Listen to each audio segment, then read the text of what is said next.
আপনার ভালো দেখতে পারেন এরকম বহু লোক আছে না?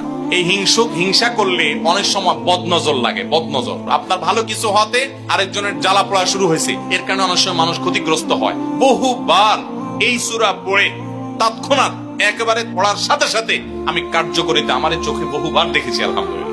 নবী সাল্লাল্লাহু আলাইহি ওয়াসাল্লাম এক সাহাবীকে বলেছেন, তুমি কি জানো আজকে রাতে যে দুইটা সূরা আমার প্রতি নাজিল হয়েছে, যে আয়াতগুলো নাজিল হয়েছে, এইরকম আয়াত কোরআনে আরেকটা নাজিল হয় নাই। আমার বাসা বাচ্চার কোনো অসুবিধা হলে মাঝে মধ্যে আমার মিসেস বলতেন যে একটু দোয়া পড়ে খুদাও তো। আমি আমার মিসেসকে সাথে সাথে বলি, কেন, তুমি দিলে কি সমস্যা? অনেক সময় বাচ্চাকে নিয়ে আসেন, হুজুর একটু তাকে দোয়া পড়ে ফু দিয়ে দেন, একটু পানি পড়ে দেন। আমরা কি দোয়া পড়ি আজকে সেটা আমি আপনাদের সামনে ফ্ল্যাশ করে দিলাম, জানিয়ে দিলাম।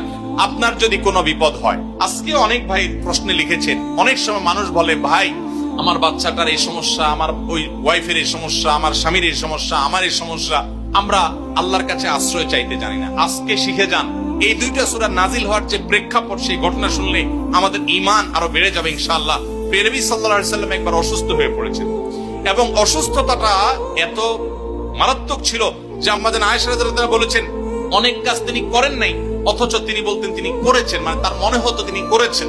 আবার অনেক কাজ তিনি করেছেন তিনি ভুলে যেতেন, মানে এরকম একটা অবস্থা তার তৈরি হয়েছে যে স্বাভাবিক না অস্বাভাবিক, আমাদের অনেকের হয়। তখন নবী সাল্লাল্লাহু আলাইহি ওয়াসাল্লাম বিভিন্ন তখনকার যে চিকিৎসক ছিল তাদের সহযোগিতা নিয়েছেন, বিভিন্ন ট্রিটমেন্ট করেছেন, কিন্তু কোনোভাবে কোনো কাজ হচ্ছিল না।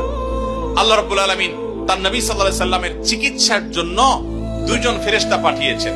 তাদের একজন ফেরেশতা নবী সাল্লাল্লাহু আলাইহি ওয়াসাল্লাম স্বপ্নে দেখছেন যে একজন ফেরেশতা তার মাথার কাছে এসে দাঁড়িয়েছে নবী সাল্লাল্লাহু আলাইহি ওয়াসাল্লামের, আরেকজন ফেরেশতা নবী করিম সাল্লাল্লাহু আলাইহি ওয়াসাল্লামের পায়ের কাছে এসে দাঁড়িয়েছে। মাথার কাছে যে ফেরেশতা দাঁড়িয়েছেন, ওই ফেরেশতা পায়ের কাছে থাকা ফেরেশতাকে জিজ্ঞাসা করছিলেন যে এই লোকটার কি হয়েছে, অর্থাৎ নবী সাল্লাল্লাহু আলাইহি ওয়াসাল্লামের কি হয়েছে। তখন পায়ের কাছে থাকা ফেরেশতা খুব মনোযোগ সহকারে শুনেন, পায়ের কাছে যে ফেরেশতা দাঁড়ায় ছিলেন উনি বলতেছেন, ওনাকে, অর্থাৎ আমাদের নবী সাল্লাল্লাহু আলাইহি ওয়াসাল্লামের কথা বলছেন, ওনাকে জাদু করেছে। পায়ের কাছে থাকা ফেরেশতা এটা বলার পর মাথার কাছে থাকা ফেরেশতা আবার জিজ্ঞাসা করলেন, কে জাদু করেছে? পায়ের কাছে থাকা ফেরেশতা তার নামও বলেছে, লবিদ ইবনে আসাম নামে এক ইহুদি, উপর দিয়া মুনাফিক মুসলমান সাজছে, আসলে সে ইহুদি, সে জাদু করছে নবী সাল্লাল্লাহু আলাইহি ওয়াসাল্লাম। এটা বলার পর আবার মাথার কাছে ফেরেশতা জিজ্ঞাসা করলেন, জাদুটা কোথায় আছে, কিভাবে করেছে? তখন বলা হলো যে চুলে জাদু করেছে, জাদুর মন্ত্র পড়ে চুলে গিরা দিয়েছে, গিরা দিয়ে জাদু করেছে। এরপর আবার মাথার কাছে ফেরেশতা জিজ্ঞাসা করলেন, জাদুটা কোথায়, জাদুর সেই সুতাটা, সেই ইয়েটা কোথায় রাখা আছে? তখন পায়ের কাছে থাকা ফেরেশতা, এগুলো আল্লাহর পক্ষ থেকে ওহী নিয়ে আসছেন, ওনারা জানেন, আল্লাহ ওহীর মাধ্যমে তাদের জানিয়েছেন।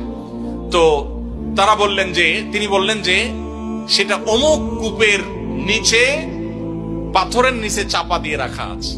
নবী করিম সাল্লাল্লাহু আলাইহি ওয়াসাল্লামের স্বপ্ন শেষ হওয়ার পর উনি আম্মাজান আয়েশাকে সবাইকে বললেন এই অবস্থা। এরপর তিনি সেই সুতা তুলে আনলেন, সুতা তুলে এনে সেটা যখন ধ্বংস করলেন, গিরা খোলার ব্যবস্থা করলেন, সেই চুল, তখন দেখা গেল নবী সাল্লাল্লাহু আলাইহি ওয়াসাল্লামকে আল্লাহ তাআলা অলৌকিক ভাবে সাথে সাথে সুস্থ করে দিয়েছে। আপনি কোন আলিমের কাছ থেকে দোয়া দুরূদ পড়িয়ে নিতে পারেন, পানি পোড়া নিতে পারেন, তেল পোড়া নিতে পারেন, শরীরে ফু দিয়ে নিতে পারেন, এগুলো জায়েজ। রুকিয়া, ঝাড়ফুঁক বলে এগুলোকে, কোরআন আয়াত দিয়ে এগুলো করলে অসুবিধা নেই ঝাড়ফুঁক করা। কিন্তু আপনারা যারা এখানে আছেন সবাই